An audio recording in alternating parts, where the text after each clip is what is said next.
প্রিয় BA fifth সেমিস্টারের ছাত্রছাত্রীরা, আজকে আমি যে বিষয় নিয়ে আলোচনা করব সেটি হচ্ছে তোমাদের যাদের হিস্ট্রি জেনারেল পেপার রয়েছে DSCA 2, সেই পেপার থেকে একটি গুরুত্বপূর্ণ প্রশ্ন তোমরা কমেন্টস করে জানিয়েছো যে স্যার এই প্রশ্নের উত্তরটি যদি দেন তাহলে খুবই উপকৃত হই। প্রশ্নটি হচ্ছে, স্পেনীয় খত বলতে কী বোঝো? What do you understand by Spanish?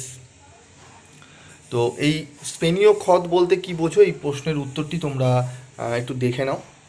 অষ্টাদশ শতাব্দীর শেষ দিকে ইংল্যান্ডে শিল্প বিপ্লবের সূচনা লক্ষ্য করা যায়। অচিরেই ইংল্যান্ডে শিল্প বিপ্লবের শাখা প্রশাখা ছড়িয়ে পড়ে।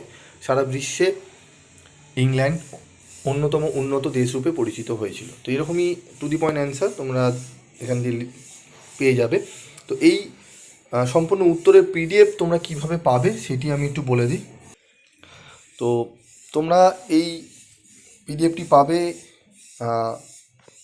আমার সেকেন্ড যে চ্যানেল রয়েছে, পিবি ক্যাপচার বলে একটি সেকেন্ড চ্যানেল রয়েছে, সেখানে গেলে তোমরা এর PDFটি ডাউনলোড করে নিতে পারবে। তোমরা যাও সেখান থেকে PDFটি ডাউনলোড করে নাও, ঠিক আছে? তো তোমরা এই সম্পূর্ণ PDFটি তোমরা ওখান থেকে পেয়ে যাবে।